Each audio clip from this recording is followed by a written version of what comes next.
وہ حجاب بھی تھا، چادریں بھی تھیں، لیکن آج حوا کی بیٹی کی چادر کہاں گئی؟ رسول اللہ صلی اللہ علیہ وآلہ وسلم کے مقدس دور میں سب سے بڑا جو تعلیمی مرکز تھا وہ مدینہ طیبہ کی مسجد نبوی شریف تھی۔ تو ماشاءاللہ پوری دنیا میں وہ حقانیت، علم، روحانیت، معرفت پہنچی۔ آج کوئی ایسا ملک نہیں ہے، ایسا قریہ بستی نہیں ہے کہ جہاں لا الہ الا اللہ ہو، محمد رسول اللہ پڑھنے والے موجود نہ ہوں۔ بسم اللہ الرحمن الرحیم۔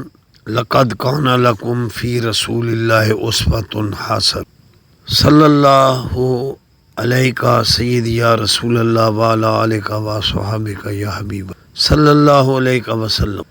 خلاف پیمبر کسیرا گزید کہ ہرگز با منزل نہ خاد رسید، محال است سادی کے راہ صفا تہاں رفت جز در پہ مصطفیٰ صلی اللہ علیہ وآلہ وسلم۔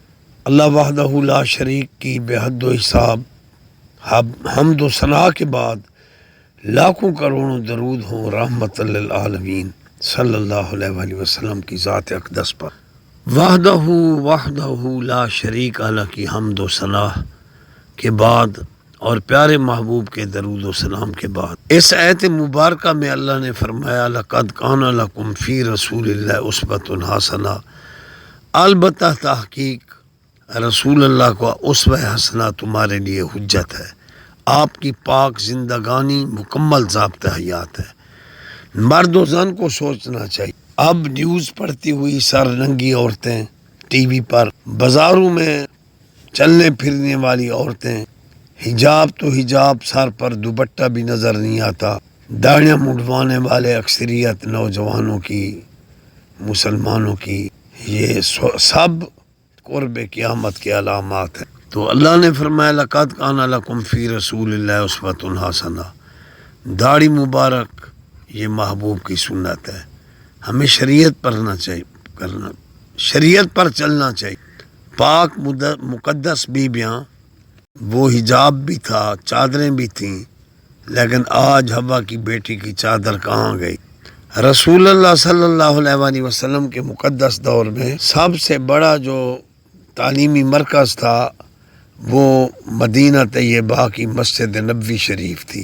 تو ماشاءاللہ پوری دنیا میں وہ حقانیت، علم، روحانیت، معرفت پہنچی۔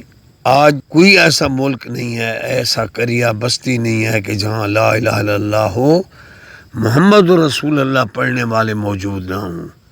لیکن المیہ یہ ہے کہ اس وقت بعض بزنس کے نام پر تعلیمی ادارے چلا رہے ہیں، اکثر لوگ بزنس کا بنا دیا ہے، اور لا تعداد یونیورسٹیاں، کالجز، سکول، لیکن اتنا بہتات تعلیمی اداروں کی، لیکن وہ اخلاقیات کہاں گئے؟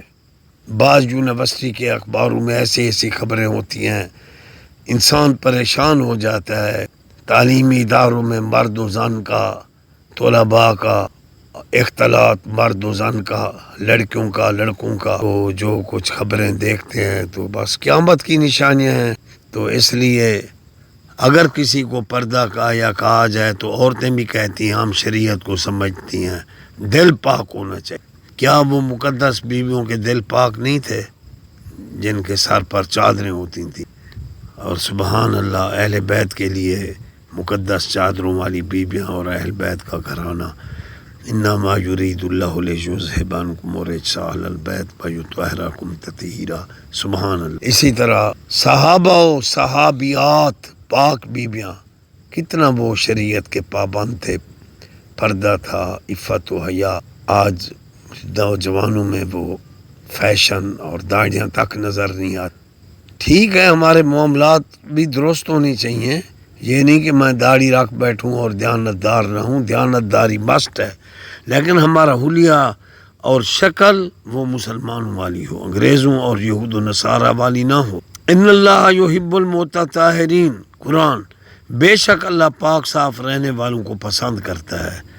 اور پیارے نبی نے بھی فرمایا الطہور شطر الایمان، نصف ایمان صفائی میں۔ تو اس لیے جہاں ظاہری صفائی ہے، ظاہری پاکیزگی ہے، لباس ہمارا اور کپڑے ہمارے، غسل کرنا، صفائی رکھنا، ناخن کاٹنا، یہ ظاہری صفائی، تو ہاتھ دھونا، تو اس کے ساتھ ساتھ ان اللہ یحب المطہرین کی یہ بھی تفسیر ہے، دل بھی پاکیزہ ہوں، معاملات بھی پاکیزہ ہوں، لین دین میں بھی پاکیزگی ہو، سچائی ہو، پاکیزگی ہو، جھوٹ نہ ہو۔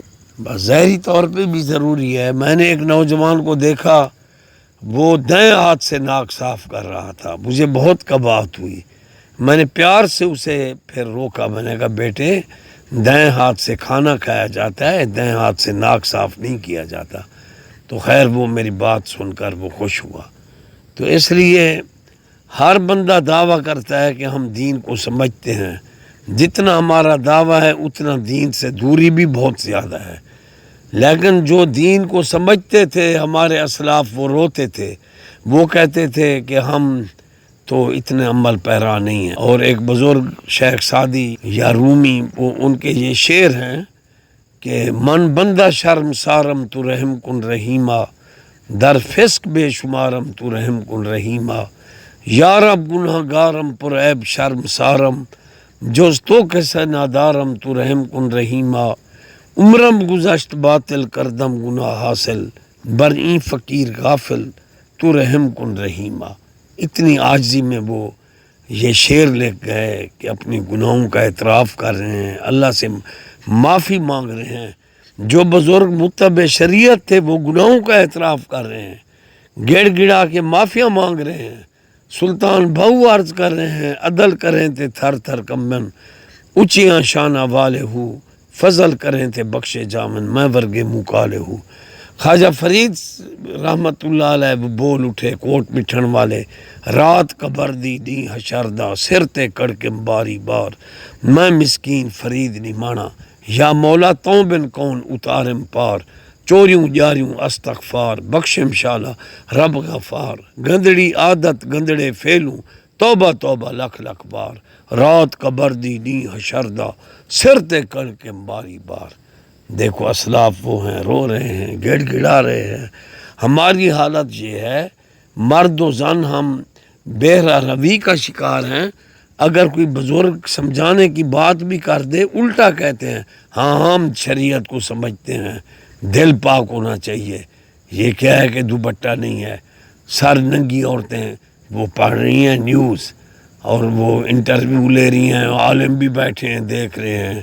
بس یہ قرب قیامت کا ہے دور کہ یہ تماشے ہم دیکھ رہے ہیں۔ یہ ملک شریعت مطہرہ کے لیے بنا، اللہ اس ملک میں شریعت کو نافذ کر دے اور ہمیں پیارے نبی کے نقش قدم پر چلائے۔ اور آیت چمک رہی ہے لقد کان لکم فی رسول اللہ اسوۃ حسنہ، تو ہمیں چاہیے ہم حضور صلی اللہ علیہ وسلم کی اٹھنے میں، بیٹھنے میں، معاملات میں، شادی بیاہ میں ہم جو ہے نا حضور کی پیروی کریں۔ کیا نبی پاک نے اپنی صاحبزادیوں کی شادیاں کی 480 درہم؟ کوئی جائیداد، کوئی سونا، کوئی زمینیں لکھوائی تھی؟ نہیں جی، یہ وقت کی ضرورت ہے۔ غلط، کل بھی حضور کا حسن حسنہ حجت تھا، آج کہیں بھی اگر رشتہ ناتا کرنا چاہیے، دیکھنا چاہیے کہ وہ لڑکا کیسا ہے، اس کی شرافت، اس کا علم، اس کی اخلاقیات کو دیکھنا۔ یہ فانی چیزیں، یہ زمین لکھ دو، یہ لکھ دو، وہ لکھ دو، جب جھگڑا ہوتا ہے تو سب چیزیں دھری رہتی ہیں۔ اس لیے حضور کا طریقہ یہی ہے کہ ہم جہاں رشتہ ناتا کریں، بچی کی بھی سیرت کو دیکھیں، بچے کی بھی اچھی سیرت علم کو دیکھیں، اخلاقیات کو دیکھیں، پوچھیں سمجھیں۔ یہ جائیدادیں، یہ دولت ہاتھ کی میل ہے، اس سے بچنا چاہیے۔ لقد کان لکم فی رسول اللہ اسوۃ حسنہ، شادی بیاہ میں، ہر معاملات میں حضور کی پیروی یہ مست ہے۔ الصلاۃ والسلام علیکہ سیدی یا رسول اللہ وعلی آلکہ واصحابکہ یا حبیب اللہ صلی اللہ علیہ وسلم۔